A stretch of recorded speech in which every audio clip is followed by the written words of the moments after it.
Hai, apa kabar semuanya? Balik lagi dengan Putu Reza di Project Review. Kita akan ngebahas gadget lagi, tapi masih belum handphone dulu ya. Tapi sekarang saya pengen sharing satu home appliances atau peralatan rumah tangga ya, yang sebenarnya udah lama banget ada di wishlist saya dan akhirnya kesampaian juga untuk punya. Ya, ini dia satu unit air purifier dari Samsung. Serinya adalah AX60R 5080 WD. Ribet namanya, tapi untungnya pakainya itu sama sekali nggak ribet dan fungsinya oke banget.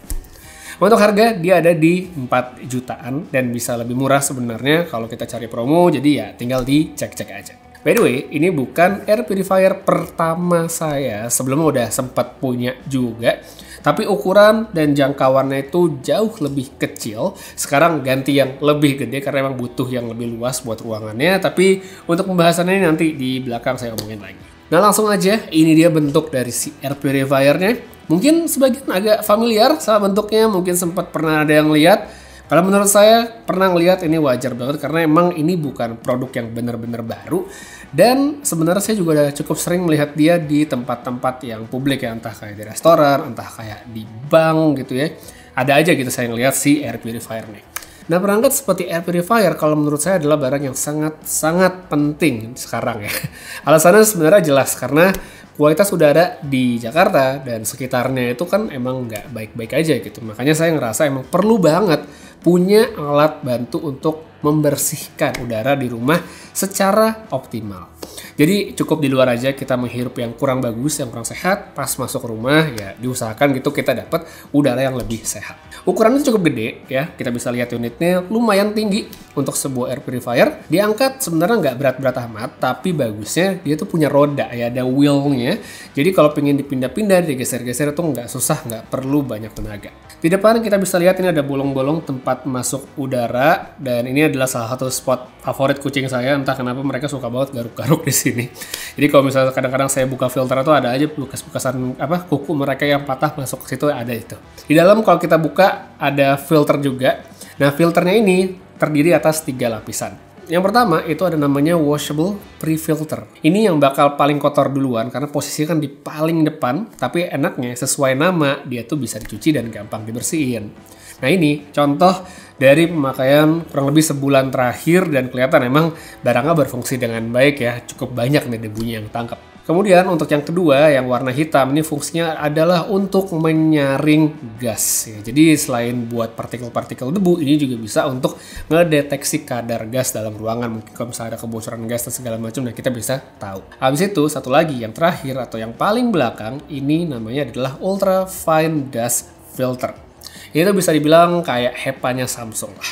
Tugasnya udah jelas, dia menjadi penyaring terakhir dari partikel-partikel yang sangat-sangat kecil ya. Jadi contoh kayak PM2,5 atau yang lebih kecil, nah ini tugasnya dia nih buat nyaring. Lalu untuk jalur keluar udaranya, dia tuh udah di kiri, kanan, sama di atas. Samsung nyebutnya ini adalah three-way airflow ya. Jadi yang di depan itu akan narik udara masuk dari depan, dibersihkan lalu setelahnya dikeluarin lagi lewat kiri kanan dan bagian atas. Kalau dalam posisi kipasnya tuh lagi kenceng, misalnya dia lagi mode yang kenceng, beneran kenceng ini anginnya. Bahkan kalau misalnya saya duduk deh di sampingnya itu berasa udah kayak duduk depan kipas angin sebenarnya karena emang kenceng banget. Tapi emang dia nggak selalu kenceng dan balik lagi tergantung kita butuhnya seperti apa. Di bagian samping ini juga kita bisa lihat dia ada sensornya ya, ada PM sensor dan gas sensor. Jadi ini akan ngebantu banget untuk si air purifier ngedeteksi konsentrasi partikel di sekitar perangkat untuk menjalankan fungsinya, kapan harus kenceng, kapan kalau mau dibikin lebih pelan. Jadi sesuai kalau misalnya kita pakai mode auto ya bisa kayak gitu. Nah, setelah sebulan pakai lah kurang lebih, dari pengamatan saya si air purifier yang satu ini cukup sensitif, sebenarnya sensitif banget ya. Jadi contoh misal nih di monitor kelihatan udaranya udah mendingan, terus saya buka jendela atau buka pintu, mungkin kayak pingin menghirup udara luar gitu. Nah, kalau misalnya di luar tuh lagi kotor, lagi nggak bagus, dalam hitungan nggak sampai 1 menit itu angkanya bakal langsung berubah ya. Nggak sampai 1 menit itu bisa kelihatan dia ada perubahan bakal naik dan bisa jadi suara kipasnya bakal lebih kencang ya, tergantung bagaimana kadar operasional dia. Nah, nanti begitu pintu saya tutup, saya tunggu sebentar, nanti udaranya bakal pelan-pelan turun lagi angka partikel ini. Jadi menunjukkan bagaimana sensornya, air purifiernya bekerja dengan sangat baik. Nah, hal kayak gini menurut saya tuh bikin jadi lebih aware gitu soal kualitas udara, apalagi buat yang punya masalah pernafasan mungkin yang sensitif, atau buat para orang tua yang punya anak kecil kan mereka emang biasanya lebih sensitif juga nih akan hal-hal seperti ini. ini akan sangat kebantu banget. Habis itu buat yang nanya soal jangkauan, tadi ya air purifier ini bisa sampai 60 meter persegi, yang mana menurut saya udah cukup banget, udah lumayan gede. Ini emang saya pasang di ruang keluarga, deket TV, deket sofa, dan gak jauh juga dari dapur. Ini sebuah open space yang sebenarnya lumayan banget, dan ini sangat ngebantu dibanding air purifier yang sebelumnya, karena yang sebelumnya kan lebih kecil, jadi jangkauannya lebih sempit juga. So karena dia posisinya di situ nggak cuma buat menyaring udara ketika misalnya ada buka pintu dan segala macam, tapi juga kan sangat kebantu pas lagi masak gitu. Misalnya istri saya lagi masak, lagi banyak asap-asapnya, nah itu juga bisa kebantu untuk menyaring. Jadi itu berguna banget sih kalau buat saya. Lanjut, sekarang kita lihat lebih dekat lagi ke air purifiernya. Di bagian atas kita bisa melihat sebuah layar yang berisikan informasi dan juga ada tombol-tombol pengaturan. Nah di layarnya kita bisa melihat angka partikel atau kualitas udara yang dikasih gambar pohon juga. Terus ada indikator gas dan juga wifi. Untuk tombolnya mulai dari kiri itu ada tombol power, terus ada tombol kecepatan kipasnya. Ini biasa saya setel di auto aja sih biar dia mikir sendiri aja lah ya. Jadi saya tinggal pakai. Di sampingnya itu ada sleep mode. Ini kayak mode silent yang bikin air purifiernya beroperasi dengan suara sekecil mungkin. Ya bahkan kadang-kadang bisa kayak berasa nggak nyala gitu. Semua lampunya bakal mati termasuk informasi di layar, tapi kalau kita taruh tangan di bagian udara keluar gitu di samping atau di atas itu bakal berasa oh ternyata masih aktif. Ini berguna banget buat yang pingin taruh di kamar tidur supaya misalnya nggak keberisikan pas lagi malam-malam. Habis itu di sampingnya lagi kita bisa lihat ada tombol timer bekerja sebagaimana seharusnya sesuai namanya ya untuk timer. Terus ada lighting juga. Nah ini untuk lampu indikator yang gede nih ya, jadi berguna banget kita bisa dapat gambaran kualitas udara saat itu tanpa perlu kita ngelihat secara detail angkanya lagi berapa segala macam. Patokan warnanya itu juga ada 4 ya. Merah untuk kondisi udara yang lagi jelek banget. Oranye itu bisa dibilang nggak bagus.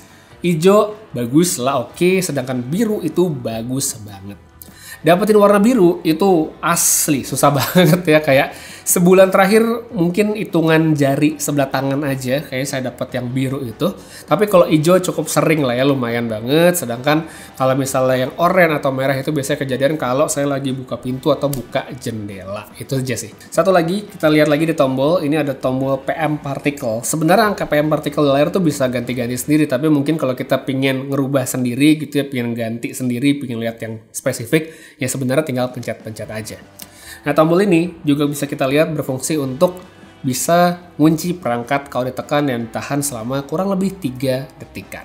So nggak usah khawatir ada settingan yang bakal diganti-ganti karena tombolnya itu bakal otomatis kekunci semua, nggak bisa dipakai. Ini sebenarnya kalau saya nganggapnya kayak child lock ya sebenarnya, supaya mungkin nggak dipencet-pencet terus ganti-ganti segala macam, jadi lebih gampang.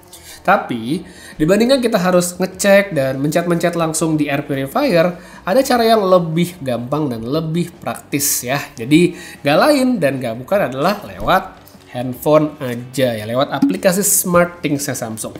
Ini sebenarnya nggak harus pakai handphone Samsung ya, handphone lain juga bisa, kita bisa download SmartThings. Tapi karena saya emang user Samsung juga ya, jadi sekalian aja satu kontrol lewat aplikasi di handphone. Seperti di sini saya tuh ada TV sama air purifier Samsung ya. Yang air purifier aja kita fokusnya. Menunya tuh seperti ini ya, kita bisa langsung lihat kualitas udaranya seperti apa, termasuk si PM partikelnya. Kita bisa mati hidupin, udah pasti ya selama air purifiernya connect dengan internet. Terus bisa diatur juga speednya, bisa diatur schedule-nya. Atau bisa juga kita set auto command dengan yang namanya mode routines. Nah contoh, saya bisa setel nih, si air purifier otomatis bakal mati pas saya pergi ninggalin rumah. Dan dia bakal kembali nyala otomatis ketika mendeteksi posisi saya udah kembali. Ini sebenarnya balik lagi hal sederhana tapi memudahkan banget ya. Jadi enak lah dipakainya. Terus yang pasti kita juga bisa ngecek pemakaian filternya. Nanti kalau misalnya udah mesti ganti dia bakal ada notifikasi. Terus kita juga bisa ngelihat history dari hasil pembacaan kualitas udara per harinya. Jadi kita bisa ngelihat polanya seperti apa, mungkin jam berapa dia bakal tinggi atau mungkin hari apa gitu ya. Semuanya kelihatan dan menurut saya cakep banget sih, ngebantu banget karena semuanya itu jadi termonitor. Makanya dari sebulan pakai ini tuh saya puas banget sama si air purifier Samsung karena memang sesuai harapan atau ekspektasi awal. Alergi-alergi saya tuh jelas terasa lebih minimal setiap pakai air purifier, dan dengan apa yang ditawarkan Samsung di sini Dan harga yang dikasih 4 jutaan menurut saya sih tidak terlalu mahal mengingat dengan jangkauannya, fitur dan segala macam. Oh ya, buat yang nanya listriknya berapa, ini listriknya tarikan awal adalah di 60 watt, jadi sebenarnya nggak yang gede-gede banget ya, masih lebih gede lampu syuting saya sekarang ini lebih gede wattnya dibandingkan air purifier. Terus kalau misalnya ada yang nanya, Bang, kekurangannya apa dong? Kalau menurut saya sebenarnya nggak ada yang terlalu gimana banget sih dari air purifier ini, dan palingan buat sebagian orang itu adalah soal tidak ada akses ke kipas untuk kita bersihin ya. Jadi bagian dalam kipasnya ini setahu saya memang agak sulit diakses ya kalau ingin dibersihkan ya, seperti buat dibuka dan segala macamnya. Tapi mempertimbangkan udara masuk kan akan selalu ke filter dulu ya. Terus di rumah saya ini kan si air purifier cuma akan off ya, mati pas kayak pergi, pas saya balik juga otomatis nyala lagi. Jadi mestinya debu-debu dari luar itu akan sulit untuk nempel di dalam karena kan ada dorongan angin gitu ya untuk yang keluar. Jadi ya itu menurut saya bukan sesuatu yang perlu dikhawatirkan sih, paling nggak dari sisi saya ya gitu. Jadi untuk air purifier sendiri sudah oke banget, worth it banget. Jadi buat yang mungkin sedang dalam budget untuk menambah air purifier yang ukurannya besar gitu, jangkauannya besar, ya fiturnya juga oke, ini menurut saya sih bisa dipertimbangkan sekalipun dia bukan barang yang benar-benar baru. Oke, ya jadi kurang lebih gitu sih, saya sedikit pengen sharing aja soal si air purifiernya. Ya bukan review yang gimana-gimana banget, tapi paling tidak itu sedikit pengalaman saya dengan alat yang udah lama banget pingin saya miliki. Sekarang udah ada dan saya puas banget. So, untuk sekarang kayak gitu dulu. Makasih banyak nonton sampai habis. Saya Rizal pamit. Sampai ketemu lagi di video berikutnya. Dan berikutnya itu kita akan kembali ngebahas handphone. Dan minggu depannya lagi tuh bakal seru banget. Jadi stay tune aja, subscribe dulu supaya nggak ketinggalan. Saya Rizal pamit. Sampai ketemu lagi di video berikutnya. Dan seperti biasa, have a nice day.